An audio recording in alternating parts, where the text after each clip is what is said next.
আজকে আমরা দেখব স্টেট ব্যাংক অফ ইন্ডিয়ার পার্সোনাল ব্যাংকিং ইন্টারনেট ব্যাংকিংয়ের মাধ্যমে কিভাবে মানি ট্রান্সফার করব যে কোনো অ্যাকাউন্টে, স্টেট ব্যাংকের মধ্যে অথবা অন্য কোনো অ্যাকাউন্টে।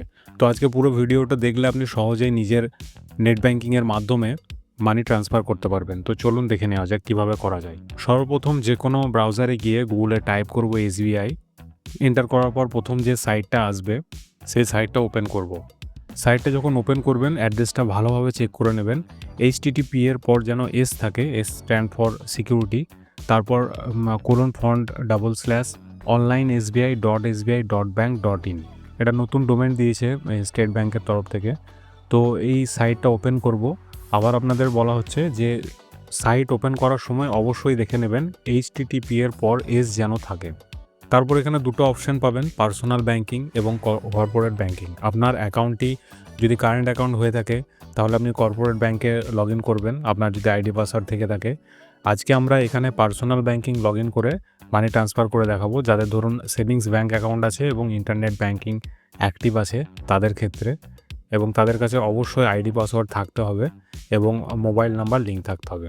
তো লগ ইন করার পর কন্টিনিউ টু লগ ইন এই অপশানটি আবার ক্লিক করব। ক্লিক করার পর এখানে ইউজার নেম পাসওয়ার্ড টাইপ করব এবং ক্যাপচা কোড যেমন আছে সেরকম টাইপ করে লগ ইন করবো। এটা আপনারা জানেন, যাদের কাছে ইন্টারনেট ব্যাংকিং আছে তারা লগ ইন করেছেন এবং এই বিষয়ে জানেন। লগ ইন করার পর আপনার মোবাইলে ওয়ান টাইম পাসওয়ার্ড যাবে, সেটা এখানে টাইপ করে সাবমিট করবেন। ওয়ান টাইম পাসওয়ার্ড কারোর সাথেই শেয়ার করবেন না এবং নিজের ইন্টারনেট ব্যাংকিং অবশ্যই নিজেই লগ ইন করবেন। যদি আপনি না পারেন সেটা আপনি করবেন না, সেটাও ভালো, কিন্তু অবশ্যই আপনার আইডি পাসওয়ার্ড এবং ওটিপি কাউকে শেয়ার করবেন না। আমরা এখানে ভিডিওর মাধ্যমে আপনাদেরকে দেখিয়ে জানাতে চাইছি কিভাবে করা হবে। সেটা যদি আপনি নিজে পারেন তাহলে অবশ্যই নিজে করবেন, অথবা কারোর মাধ্যমে এটা করতে যাবেন না। তো লগ ইন করার পর ঠিক এরকম দেখাবে ড্যাশবোর্ডটা। আপনার অ্যাকাউন্ট নাম্বার দেখাবে, যতগুলো অ্যাকাউন্ট লিঙ্ক আছে আপনার কাস্টমার আইডির সাথে সেই অ্যাকাউন্ট নাম্বারগুলো দেখাবে এবং আপনি এখানে ক্লিক করে ব্যালেন্স চেক করতে পারেন। তো আমরা এই বিষয়ে জানবো না, আজকে আমরা পেমেন্ট ট্রান্সফার কীভাবে করব। তো দেখুন একদম ওপরে দ্বিতীয় অপশন যেটা আছে পেমেন্ট ট্রান্সফার, এই অপশানটিতে ক্লিক করব। অপশানটিতে ক্লিক করার পর এখানে অনেকগুলো অপশান আছে দেখতে পাচ্ছেন। তো আমরা আজকে আপনাদেরকে একটা স্টেট ব্যাংক অ্যাকাউন্টে মানি ট্রান্সফার করে অ্যাকাউন্ট বা বেনিফিশিয়ারি অ্যাড না করে উইদাউট অ্যাডিং বেনিফিশিয়ারি কীভাবে আমরা কুইক ট্রান্সফার করতে পারবো, তার জন্য আমরা কুইক ট্রান্সফার এই অপশানটি সিলেক্ট করে আপনাদেরকে দেখাবো সম্পূর্ণ পদ্ধতিটা। তো কুইক ট্রান্সফার অপশান ক্লিক করার পর ঠিক এরকম দেখাবে। আপনি যে অ্যাকাউন্ট থেকে টাকাটা ট্রান্সফার করতে চাইছেন সেই অ্যাকাউন্টটা সিলেক্ট করতে পারেন। যদি একটা অ্যাকাউন্ট লিঙ্ক থাকে আপনার কাস্টমার আইডি দিয়ে তাহলে একটাই দেখাবে, পাশে এখানে ব্যালেন্স দেখিয়ে দেবে। নিচে দেখুন সিলেক্টেড অ্যাকাউন্ট নাম্বার দেখাচ্ছে, আপনার অ্যাকাউন্ট নাম্বারটা দেখিয়ে দিচ্ছে।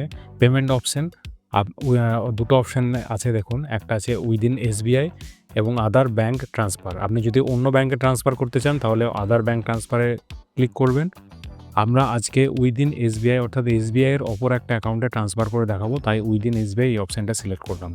তারপর আমরা বেনিফিশিয়ারি নেম লিখব, যাকে আপনি টাকা ট্রান্সফার করতে চাইছেন তার নাম লিখবেন। তারপরে তার অ্যাকাউন্ট নাম্বার, অর্থাৎ এখানে আমরা SBI অ্যাকাউন্ট নাম্বার দেবো, তার নিচে আবার সেম অ্যাকাউন্ট নাম্বার দেবেন। কত টাকা পাঠাতে চাইছেন তার নিচে দিবেন, অ্যামাউন্টের জায়গায় দিবেন এবং পারপাস অর্থাৎ আপনি কী জন্য টাকাটা ট্রান্সফার করছেন। কোনো আদার রিজন থাকলে আদার লিখতে পারেন, অথবা এখানে অলরেডি দেওয়া আছে তাদের মধ্যে হলে আপনি সেটা সিলেক্ট করে নিচে দেখুন একটা অপশান আছে I accept the terms and condition, এই চেকবক্সে ক্লিক করে সাবমিট করবেন। তো আমরা এটা সম্পূর্ণ ফিল আপ করে চলুন সাবমিট করা যাক। তো সাবমিট করার পর আপনার কাছে আরেকবার কনফার্মেশন নিয়ে নেওয়া হবে। আপনি যেগুলো টাইপ করেছেন সেইগুলোই আপনাকে দিয়ে দেওয়া হবে, যেমন অ্যাকাউন্ট নাম্বার, কোন ব্রাঞ্চের আন্ডারে আছে সেই অ্যাকাউন্টটা এখানে চলে আসবে। এটা আপনি টাইপ করেননি কিন্তু এখানে চলে আসবে, যেহেতু আপনি স্টেট ব্যাংকে ট্রান্সফার করছেন তার জন্য। কত টাকা পাঠাচ্ছেন সেটাও এখানে দিয়ে দেওয়া হবে এবং এখানে যখন কমিশন অ্যামাউন্ট 0 লেখা আছে এখানে, অর্থাৎ মানি ট্রান্সফার উইদিন SBI বলে এখানে কোনো রকমের চার্জ আপনার কাছ থেকে নেওয়া হবে না। আপনি যে টাকাটা পাঠাবেন আপনার অ্যাকাউন্ট থেকে সেই টাকাটাই কাটা হবে। তার নিচে দেখুন অ্যাকাউন্ট নাম্বার এবং বেনিফিশিয়ারি নেম আপনাকে দিয়ে দেওয়া হয়েছে, সেটাকে কনফার্ম করলেই আপনার মোবাইল নাম্বারে হাই সিকিউরিটি পাসওয়ার্ড অর্থাৎ আর একটা OTP যাবে। সেই OTPটা এখানে টাইপ করে আমরা কনফার্ম করব। আবার আপনাদেরকে সাবধানের জন্য বলা হচ্ছে এই OTP কাউকেই শেয়ার করবেন না। এইভাবেই ব্যাংক জালিয়াতি করা হয়। তো আপনার নিজস্ব ইন্টারনেট আইডি পাসওয়ার্ড নিজের কাছে রাখবেন এবং নিজেই লগ ইন করবেন। তো কনফার্ম করলেই দেখতে পাচ্ছেন আমাদের ডেস্টিনেশন অ্যাকাউন্টে টাকা পৌঁছে গেছে। এখানে দেখুন ডেবিট এবং ক্রেডিট অ্যাকাউন্ট দুটোই শো করছে এবং অ্যামাউন্টও শো করছে। তো এটা আপনি প্রিন্ট করে যাকে পাঠালেন তাকে কনফার্মেশনের জন্য আপনি দিয়ে দিতে পারেন। তো এখানে প্রিন্ট অপশনে ক্লিক করলে রিসিপ্ট চলে আসবে। সেই রিসিপ্টটা আপনি প্রিন্ট করে রাখতে পারেন ভবিষ্যতের জন্য, অথবা এটা পিডিএফ আকারে সেভ করে আপনি যাকে পাঠালেন তাকে কনফার্মেশনের জন্য আপনি তাকে শেয়ার করতে পারেন। তো এইভাবেই খুব সহজে আপনি বাড়িতে বসেই money transfer state bank of ইন্ডিয়ার ইন্টারনেট ব্যাঙ্কিংয়ের মাধ্যমে মানি ট্রান্সফার করতে পারেন।